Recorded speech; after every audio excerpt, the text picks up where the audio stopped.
Okay, part 3 continues from part 1. It's a similar, well, part 2. It's a similar question to part 2, but we're generalising it now, and we're kind of working it backwards a little bit, which is always much more difficult, which is why it's twice as many marks. So this now says find the sum from, so like we had here, 10 to 20, we're now going from n to 2n. So same principle, we're going to want to work out the first 2n terms and subtract the sum of the first n minus 1 terms. They're the terms that we don't want. And it tells us that the answer this time is 2,750. So we need to find a formula for this, a formula for this, and then subtract them. So let's just write the general formula down one more time.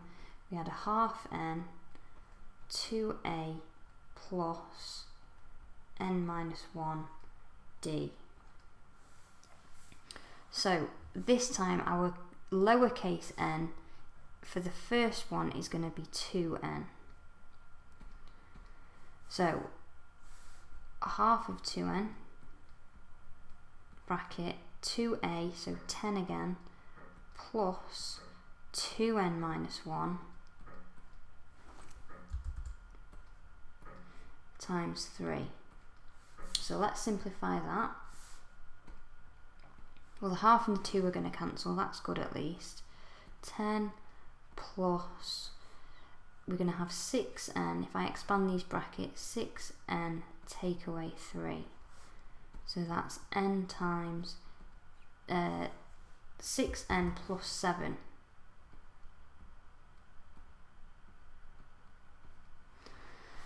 So now we've got to do it for n minus 1.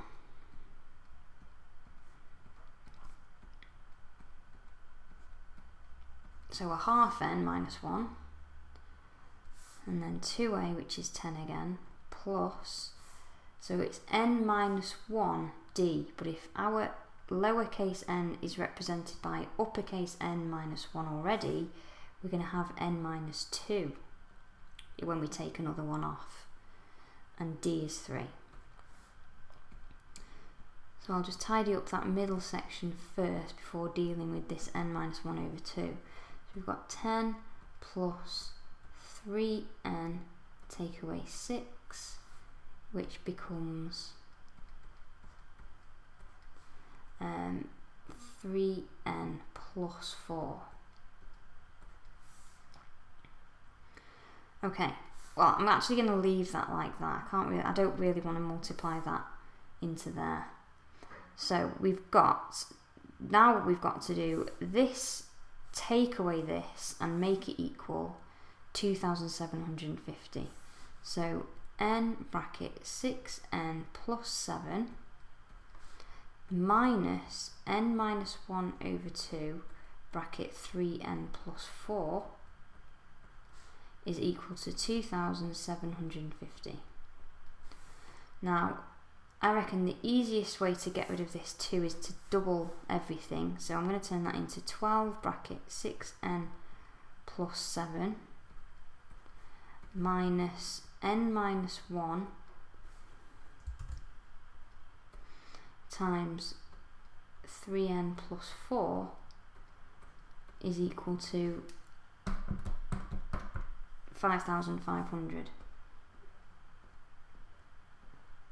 Now this is going to turn into a horrendous quadratic. I've lost an n somewhere. Why have I written 6? I didn't mean to write 6 there. I meant to write n. So I'll just rub that out.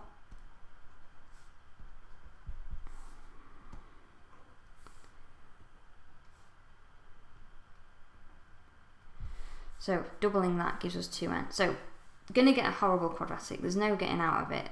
I'm going to multiply all the brackets out to get me a quadratic that hopefully simplifies down a little bit, but I'm not sure if it's going to. 3n squared plus 4n take away 3n, so just plus n take away 4.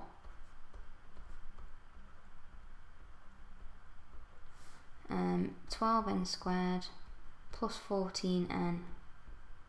I'm going to multiply this bracket out, get rid of these these brackets here. So that's going to become minus 3n squared, it's going to become minus n, and it's going to become plus 4.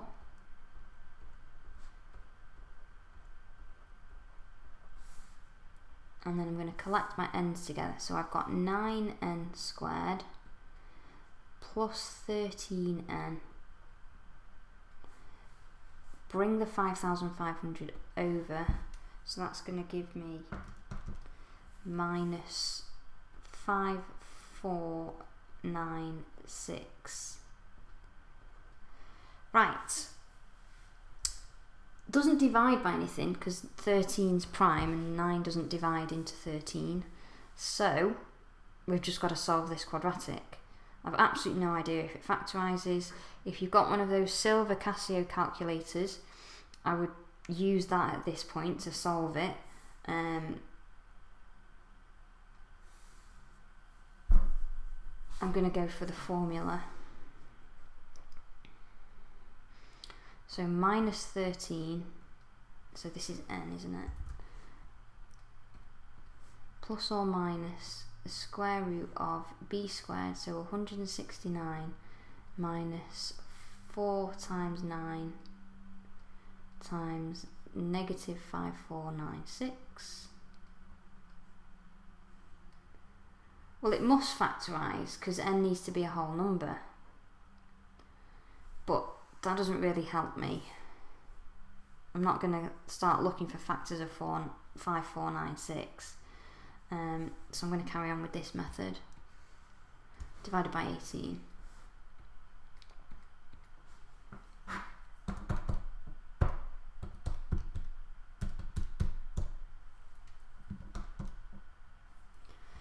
Yeah.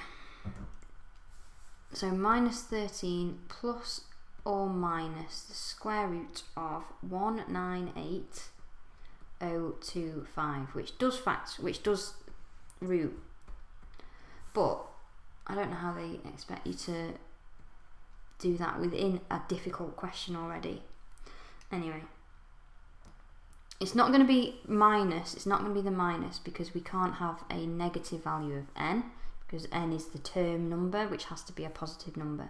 So minus 13 plus the square root of 198025, which is 432. Divide that by 18, gives me an n of 24.